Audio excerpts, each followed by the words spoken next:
Welcome to Petardia 42, a deserted planet in a distant universe recently inhabited by a group of humans. These humans are located in a large underground area that contains a large amount of ore, but a relatively normal amount of caverns, events, and the only beings found on this planet, the mole men. I was asked to come here and help the humans evolve their bunker.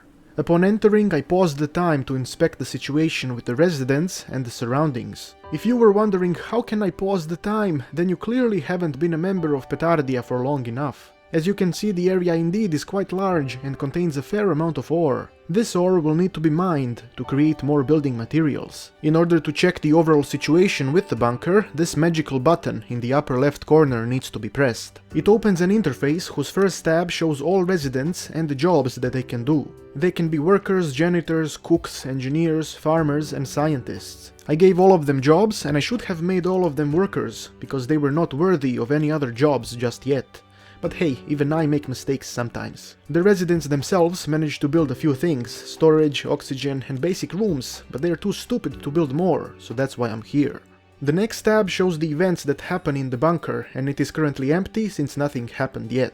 The tab afterwards is the research tab. Here the scientists research technologies with the points earned from the research station. There's tech for the workers, residents, life support, ore and garbage, farmers, engineers, and scientists. The next tab has the utilities overview, which is separated by levels. Once I research the lift, I will be able to create 9 underground levels, which means that the bunker can get pretty fucking crazy. So let's start adding stuff. The residents brought quite a bit of building materials, ore and food, but they need the ore refinery, the bathroom, beds, and a farming area. I decided to expand the area behind the entrance vault. As the workers dug through, a mole man appeared. These bastards can dig through the ground if there is no floor. If enough mole men assault the bunker, everything goes to shit, but luckily my people killed him and then used an intergalactic vacuum to teleport his corpse to hell. The menu where the floor can be built also has walls and utilities such as the electric wires and water pipes. Both of these have their respective overlays in the bunker, which allows pretty nice and easy management.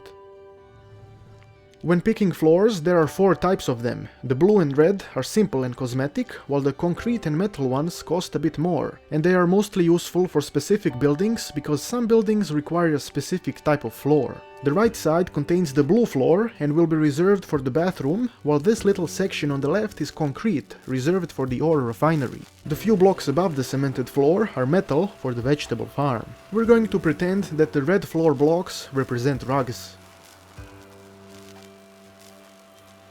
The rest of this area on the left is for beds. I put the refinery, farm and beds and then prepared the bathroom, but as I went into the water pipe overlay, I noticed how the water pump is all the way over in shitland, and building the pipe so far just didn't seem like a great idea. Instead of wasting materials on the pipe, I placed some cement right next to the bathroom and added another water pump. This way I can keep this area of the bunker supplied with water from this pump, and the shitland part of the bunker can use the other pump. This is also important to mention. It is not possible to connect multiple generators and pumps together. That fucks up the entire system, so every time I add a new generator or pump, I will need to keep in mind the location of buildings that require them and the existing connections. I put a shower pod and a couple of toilets in the corner next to the pump, and then built walls around the area. The refinery was ready to be used, so I set it to produce a bunch of building materials. 1 ore represents 5 building materials, so if I have 300 ore stored, that means I can create 1.5 thousand building materials. The only problem is that it is kinda slow, so that is why I will focus my technology research on speeding that up first.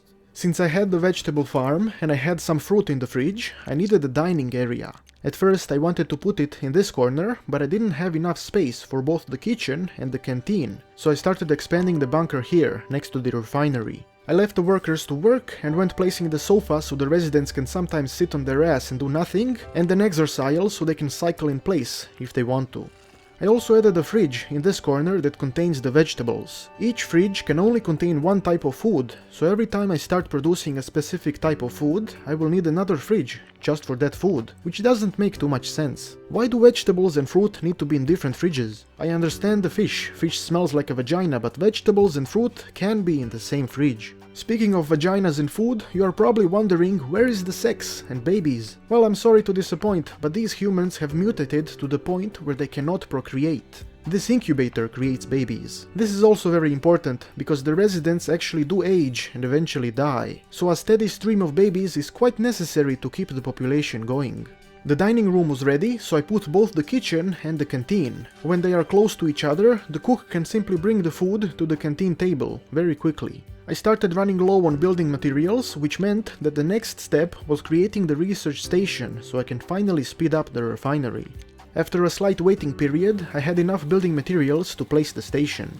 I immediately raised the priority and made 2 residents scientists. The sooner I can get the research points, the sooner I can have more building materials. It didn't take long until I had 50, which allowed me to enter the research menu and speed up the refinery by 40%.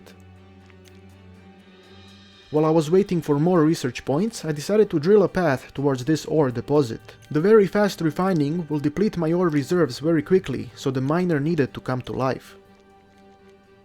The research points arrived very quickly, and I gave the refiner the final upgrade that speeds it up 80%.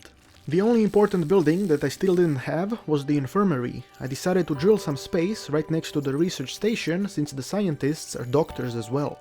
By the time I had enough resources to build it, I also collected a bunch of research points. I went through the technology options, and the ones that seemed most useful for the time being were the compound fertilizer that increases vegetable production by 10% and the toolbox that allows engineers to fix broken objects 10% faster. I checked my utilities and the energy levels started going to shit, which is something quite troubling, but a new generator will be built.